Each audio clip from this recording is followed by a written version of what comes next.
Let's look at a glossary. A glossary is a dictionary, but it's smaller and found in the back of a book that you may be reading. So it may be in your reading textbook, it may be in science or social studies or another informational text.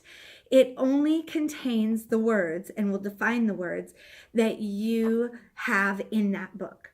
So if you go to the end of any book that would have the glossary, if you start flipping from the very end, you will find it. It has all the same features as a dictionary.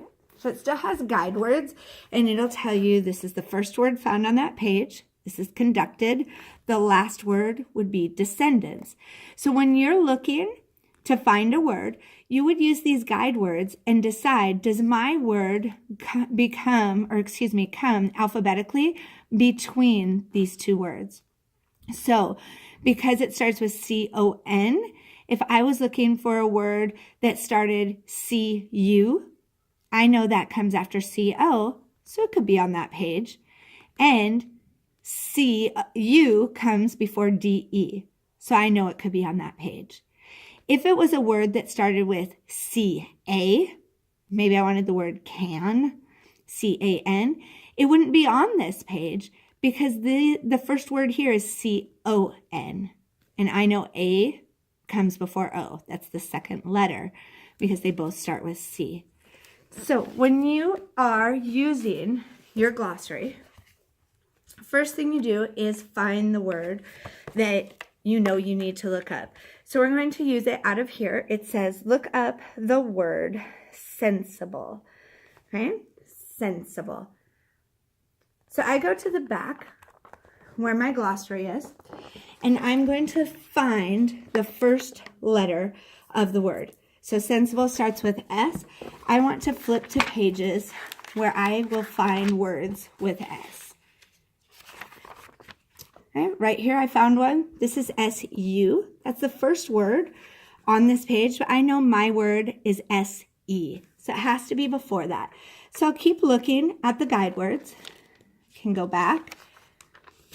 Okay, here I see this page starts with a word with an R and ends with a word with an S, but this last word is S-A-N, and my word is S-E-N. So I go to this page. This is S-C.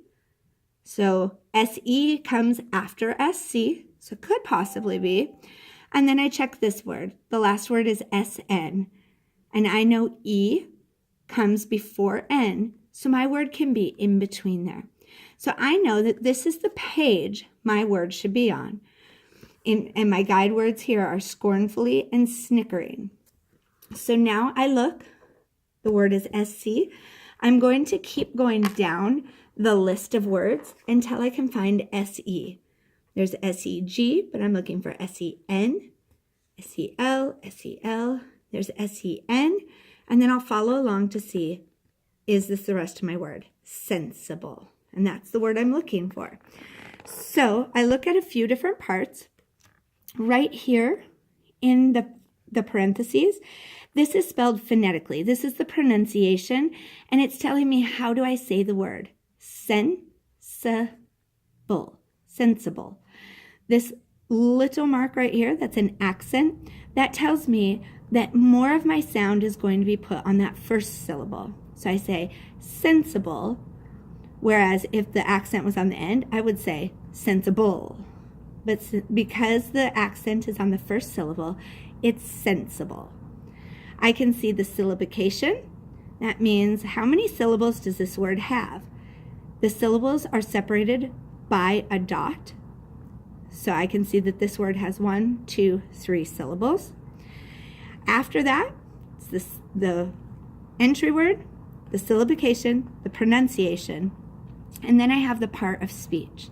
This is an adjective, which I know describes a noun, a person, place, or thing. That's in italics.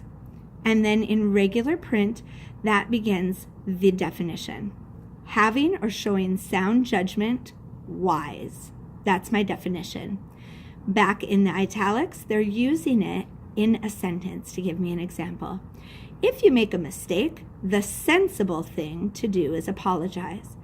And then if you wanted to make sure that made sense, try using the definition or this extra word they gave you. If you make a mistake, the wise thing to do is apologize. Okay? That would mean the right thing, the thing that shows sound judgment, the wise thing to do is what is sensible. That's how you find words in the dictionary, or excuse me, in the glossary. You would do it the same way in a dictionary. The dictionary just has different words in it. It has more words. Also, sometimes the guide words do not look exactly like this. They may have one word here, which would be the last word on this page, and the first word would come way over here on the first page.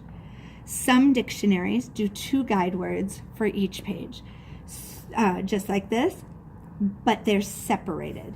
Rather than the slash, you might have released here and sanctuary over here.